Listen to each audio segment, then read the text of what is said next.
یوں تو تمام دن رات لمحات سب اللہ کے ہیں، مگر نسبت کی وجہ سے کچھ دنوں کو دوسرے دنوں پر، کچھ راتوں کو دوسری راتوں پر، کچھ مہینوں کو دوسرے مہینوں پر فضیلت خود خدا اور اس کے رسول پاک صلی اللہ علیہ وسلم نے دی ہے۔ ماہ رجب شریف کی بھی بڑی اہمیت و فضیلت ہے۔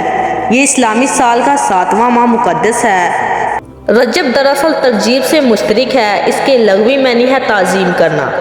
اس کو اصب سب سے زیادہ تیز بہاؤ بھی کہا جاتا ہے، اس لیے کہ اس مہینے میں توبہ کرنے والوں پر رحمت الہی کا نزول ہو جاتا ہے اور عبادت گزاروں پر انوارات و تجلیوں کا فیضان عام ہوتا ہے۔ رجب کو اسم بہار بھی کہا جاتا ہے، کیونکہ اس ماہ میں نہ کسی فریادی کی آوازیں سنی جاتی ہیں نہ ہتھیاروں کی۔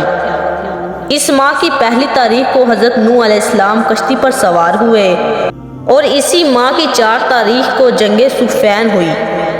اس ماہ کی 27ویں شب کو آپ صلی اللہ علیہ وسلم کو معراج کا شرف عظیم بھی حاصل ہوا، جس میں آپ صلی اللہ علیہ وسلم نے آسمانوں کی سیر کی، جنت دوزخ کا مشاہدہ فرمایا اور بارگاہ الہی میں حاضری دے کر عجز و انکسار کا تحفہ پیش فرمایا، اور اسی رات نماز تحفہ معراج کی صورت میں عطا ہوئی۔